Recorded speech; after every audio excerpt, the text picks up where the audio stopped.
ஊர் சைடுல எல்லாம் வந்து சுடுகாட்டு பூ அப்படி சொல்லுவாங்க. இந்த நித்திய கல்யாணி கொதிக்க வச்சு குடிச்சாலே ஒரு எமர்ஜென்சி, எனக்கு ஒரு ஆக்சிடென்ட் ஆயிருச்சு, இல்ல நான் மயக்கடிச்சு விழுந்துட்டேன் அப்படின்னா மலர் மருத்துவம் நோய்க்கானது இல்லை, இது மனசுக்கானது. வணக்கம் மேம்.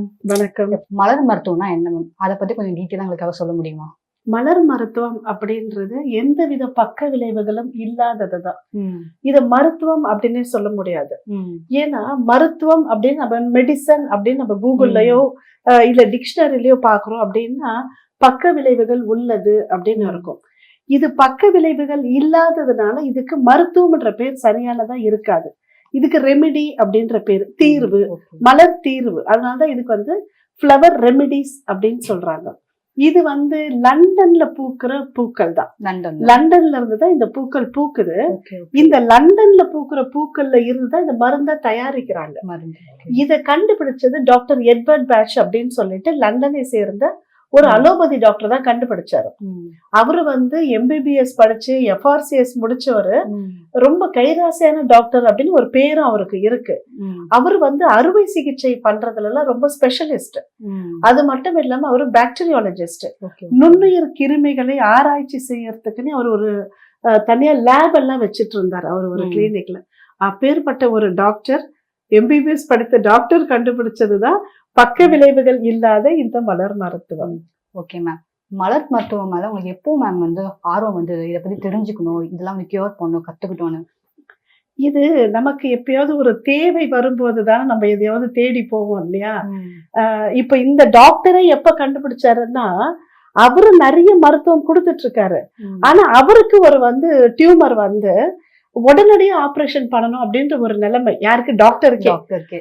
அப்ப அவர் மயக்கடிச்சு விழுந்துறாரு கிளினிக்ல. அப்ப அவருக்கு ஆபரேஷன் பண்ணும்போது இவரு கூட ஒர்க் பண்றவங்க கலீக்ஸ் தானே டாக்டர்ஸா இருப்பாங்க. அப்ப சொல்றாங்க, நீ 3 மாசம் தான் இன்னும் உயிரோட இருப்ப அப்படின்னு சொல்லிடுறாங்க. அவருக்கு சர்ஜரி முடிச்சு வெளியே வந்தோடனே அவருக்கு ஒரு வரும், நாம இவ்வளோ படிச்சிருக்கோம், இவ்வளோ பட்டம் வாங்கியிருக்கோம், ஆனா நம்மளுக்கே ஒரு பிரச்சனை வரும்போது 3 மாசம் தான் உயிரோட இருப்பாங்கன்னு சொல்லிட்டாங்க. அப்ப இது ஏதோ ஒண்ணு இருக்குன்னு அவரு தேடுறாரு. அவரு தேடும் போதுதான் ஹோமியோபதி படிக்கிறாரு. ஹோமியோபதி முடிச்ச பிறகுதான் அவருக்கு மலர் மருத்துவத்தின் மேல ஏதோ ஒரு ஈர்ப்பு. ஏன்னா இதுல டோசேஜ் மாறினாலும் பிரச்சனை இல்லை. ஒரு டைம் எடுக்கிறதுக்கு நீங்க 2 டைம் சாப்பிட்டாலும் பிரச்சனை இல்லை.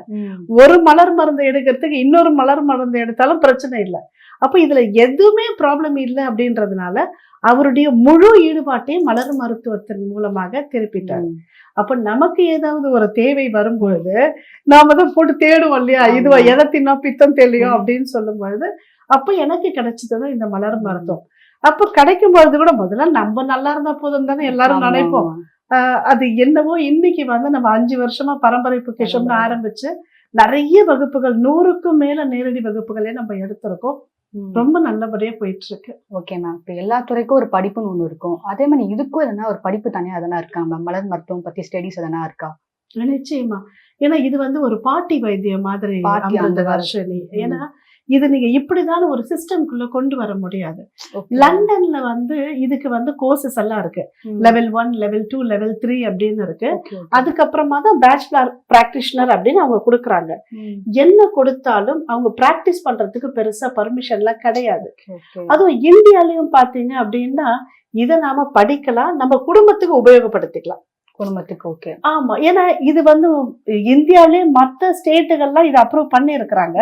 பட் தமிழ்நாட்டுல அந்த அளவுக்கு அப்ரூவல் பண்ணல. இருந்தாலும் இது எந்த பக்க விளைவுகளும் இல்லை அப்படின்றதுனால இது யாரும் பெருசா எடுக்கல. ஏன்னா இதுல இன்ஜெக்ஷன் மாதிரியோ டேப்லெட் மாதிரி அதெல்லாம் எதுவுமே கிடையாது. நம்ம வீட்டுக்கு பக்கத்துல இருக்கிற ஹோமியோபதி கடையிலேயே கிடைக்கும். நீங்க ஹோமியோபதி கடையிலேயே போய் வாங்கிக்கிட்டு பிரச்சனையை தீர்க்கிறீங்க, அவ்வளவுதான். நாம வந்து வகுப்பா சொல்லி கொடுக்கிறோம். 2 நாள் முழு நாள் வகுப்பா சொல்லி கொடுக்கிறோம். எப்படி எடுக்கணும், எந்த பிரச்சனைக்கு எந்த மலர்களை எடுக்கணும், எப்படி மலர்களை ஒரு மலரோட இன்னொரு மலரை சேர்க்கறது அப்படின்ற மாதிரி முழு விளக்கங்கள் நம்ம 2 நாள் வகுப்புல சொல்லி. 2 நாள். ஆமா, அது இல்லாம 6 மாச கோர்ஸ் 6 எடுக்கும். மாசம் course. Psychology counselling with flower medicine அப்படின்னு சொல்லி சைக்காலஜி கவுன்சிலிங் அதோட எப்படி மேம் மலர் செட் ஆகுது? சைக்காலஜி இது கோர்ஸே 1 இயர் கோர்ஸ். 1 இயர் பிஎஸ்எஸ் ஓட சர்டிபிகேட், சர்டிபிகேட் சென்ட்ரல் கவர்மெண்ட் கொடுக்கிற certificate, psychology counselling with flower remedies அப்படின்னு சொல்லி தான் 1 இயர் கோர்ஸ். ஏன்னா மனசுதான் நம்மளுக்கு எல்லாத்துக்குமே காரணம் பாருங்க. என்ன இருந்தாலும் நம்ம மனசுதான் பாதிக்கப்பட்டுரும்.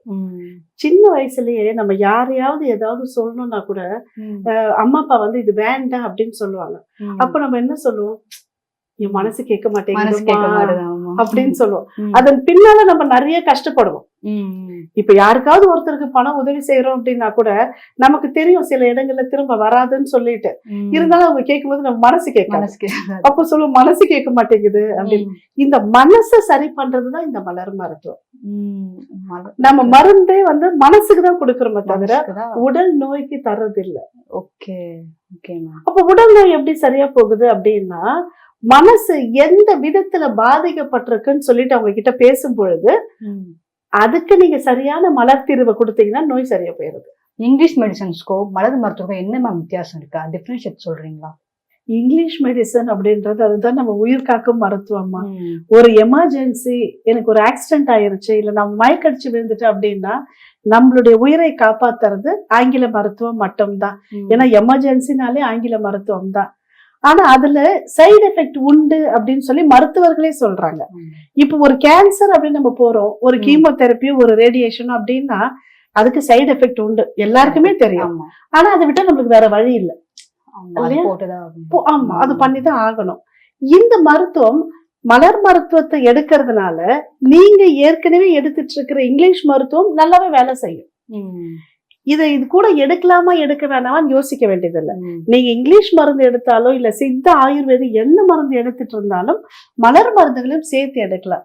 ஏன்னா அது ஃபிளவரோட எக்ஸ்ட்ராக்ட் மட்டும் தான், எந்த சைடு எஃபெக்டும் தராது. அப்படின்றதுனால எந்த மருத்துவம் நீங்க எடுத்துட்டு இருந்தாலும் சேர்த்து எடுக்கலாம், சைடு எஃபெக்ட் இல்ல. Okay ma'am. மலர் மருத்துவம் வந்து எல்லா நோயும் வந்து கியூர் பண்ணுமா மேம்? மலர் மருத்துவம் நோய்க்கு இல்ல, முதல்ல நோய்க்கு இல்ல. மலர் மருத்துவம் நோயை தீர்க்காது.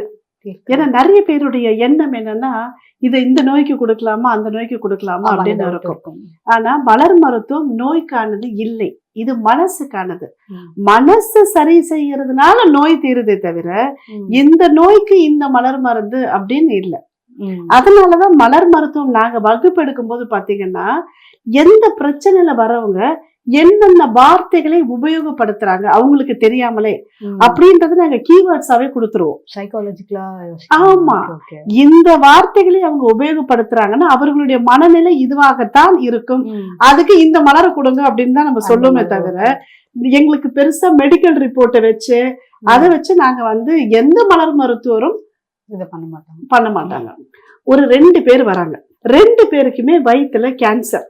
சரியா, 2 பேருமே வயிறுல கேன்சர் அப்படின்னு சொல்லிட்டு ஹாஸ்பிட்டல்ல செக் பண்ணி ரிப்போர்ட்டோட வராங்க. ஒருத்தர் வந்து பேசும்போது அவரு சொல்றாரு, மேடம் எனக்கு வயிறுல கேன்சர் வந்துருச்சு மேடம், என் பிள்ளைங்க எல்லாம் என்ன நம்பிதான் இருக்கிறாங்க, நான் இல்லைன்னா என்ன வருது, நான் ரொம்ப கஷ்டமா இருக்குது, இனிமேல் என்ன என்னோட வாழ்க்கை என்ன ஆகுன்னு எனக்கு தெரியல, இதுல இருந்து நான் தப்பிப்பேனா செத்துருவேன்னா மேடம் அப்படின்னு ஒருத்தர் சொல்றாரு. இன்னொருத்தர், இதெல்லாம் ஒண்ணும் இல்ல மேடம், இப்பெல்லாம் அறிவு விஞ்ஞானம் நிறைய வளர்ந்துருச்சு, மருத்துவம் நிறைய வளர்ந்துருச்சு, இதெல்லாம் ஒரு நோயே இல்ல, எனக்கு சரியாயிரும்னு எனக்கு நம்பிக்கை இருக்கு அப்படின்னு சொல்றாருன்னு வச்சுக்கோங்களேன். 2 பேருக்கும் நோய் ஒண்ணுதானே, ஆனா 2 பேருடைய மனநிலை மாறுபடுது இல்லையா? அப்போ மலர் மருத்துவம் வேற வேற நம்ம கொடுப்போம். அப்ப மனசுக்குதான் நம்ம மருந்து கொடுக்கறோமே தவிர நோய்க்கு மருந்து கொடுப்பது மலர் மருத்துவம் இல்லை. Okay ma'am. ஓகே, இப்போ வந்து நம்ம ஊர்ல இருந்து வெளிநாட்டுல நிறைய மெடிசன்ஸ் எல்லாம் போயிருக்கு, இந்த மெடிசன் வந்து லண்டன்ல இருந்து வருது, அது எப்படி மேம்? ஏன்னா பாட்டி வைத்தியம், ஆயுர்வேதம், சித்த மருத்துவம் அப்படின்னாலே இந்தியா தான் இல்லையா ரொம்ப புகழ் பெற்றது. ஆனா முதல் முறையாக நம்மளுக்கு லண்டன்ல இருந்து மருந்துகள் வருது, அதுவும் லண்டன்ல பூக்குற பூல இருந்து வருதே. அப்ப நம்ம ஊர்ல பூக்குற பூவெல்லாம் வந்து அந்த அளவுக்கு மருத்துவ குணம் இல்லையா நம்மளுக்கு தோணும் பாருங்கள. ஆனா இன்னைக்கும் நம்ம ஊர்ல பூக்கக்கூடிய மலர்களுக்கும் மருத்துவ குணம் உண்டு. இப்போ நித்திய கல்யாணி நீங்க கேள்விப்பட்டிருப்பீங்க, இது ஊர் சைட்ல எல்லாம் வந்து சுடுகாட்டு பூ அப்படி சொல்லுவாங்க நித்திய கல்யாணி. இந்த நித்திய கல்யாணி கொதிக்க வச்சு குடிச்சாலே கேன்சர் சரியாயிருதுன்னு சொல்றாங்க இல்லையா? இது நிறைய பேருடைய பிராக்டிகலா யூஸ் பண்ணி பார்த்தவங்களுடைய ரிசல்ட். இன்னைக்கும் குழந்தைக்கு பால் கொடுக்கிற தாய்மார்களுக்கு பால் கட்டிருச்சு அப்படின்னா மல்லிகை பூவை தான் வச்சு கட்டுவாங்க. தும்பை பூ தான் சிவபெருமானுக்கு மிகவும் பிடித்த தும்பை பூ. நிறைய பிரச்சனைகளை நம்மளுக்கு தீர்க்குது. இப்பவும் பாருங்க, வெளிநாட்டுல இருந்து ஒருத்தர் வந்து பாண்டிச்சேரியில இல்லையா, நம்ம எல்லாருமே கேள்விப்பட்டிருப்போம், இன்னைக்கு ஒரு நீல கலர் சங்கு பூவை வச்சு டீ போட்டுட்டு இருக்காரு. அவரும் நம்மளுக்கு சொல்லி கொடுக்குற மாதிரி ஆயிருச்சு. நம்மளுடையத நாம எப்பவுமே பாருங்களேன், நமக்கு தெரிஞ்சதை நம்ம வீட்டுல இருக்கிறவங்க சொன்னா கேட்க மாட்டோம். வெளியே இருந்து ஒருத்தர் வந்து, அது ஃபாரின்ல இருந்து ஒருத்தர் வந்தா நம்ம அதை கேட்போம். அதே மாதிரிதான் என்னதான் நம்ம கிட்ட இங்க பூக்கக்கூடிய பூக்களுக்கு மருத்துவ குணம் இருந்தாலும் இத நாம யாரும் வந்து கரெக்டா வகைப்படுத்தி முறைப்படுத்தி வைக்கல. ஆனா இந்த பூக்கள்ல பாதி பூக்கள் வந்து இந்தியாவில இருந்து போனதுதான், இமயமலையில இருந்து போன பூக்கள் தான், நம்மளுடைய ரிஷிகள் உபயோகப்படுத்தின பூக்கள் தான் அங்க போயிருக்கு. ஆனா டாக்டர் எட்வர்ட் பேட்ச் அதையெல்லாம் முறைப்படுத்தி வச்சதுனால வேற வழி இல்லாமல் நாம அங்க இருந்து மருந்துகளை வாங்குறோம். பூவெல்லாம் வராது, அவங்க மருந்தாவே எசன்ஸாவே எடுத்து வேர்ல்டு ஃபுல்லா மலர் மருத்துவம் அப்படின்னா doctor Edward Bach university Mount வெர்னான்ல இருக்கு லண்டன்ல, அங்க இருந்து மட்டும்தான் இந்த மருந்துகள் போகுது.